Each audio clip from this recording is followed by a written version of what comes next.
फैसला दिया है, इस पर क्या कहेंगे आप? मैं जस्टिस शौकत सदीकी साहब को नहीं जानता,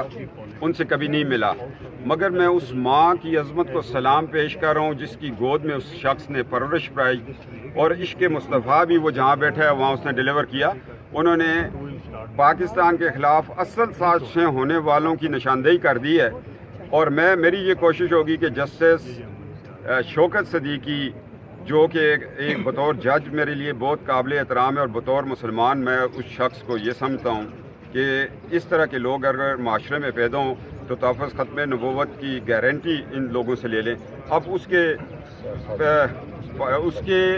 लिखे हुए फ़ैसले को इंशाअल्लाह ताला मैं करारदाद के ज़रिए पार्लियामेंट में लाऊंगा और उसके लिखे हुए फ़ैसले को आइन का हिस्सा बनना चाहिए। अगर 1974 में जो करारदाद आई थी तहफ़्फ़ुज़ ख़त्म नबूवत की,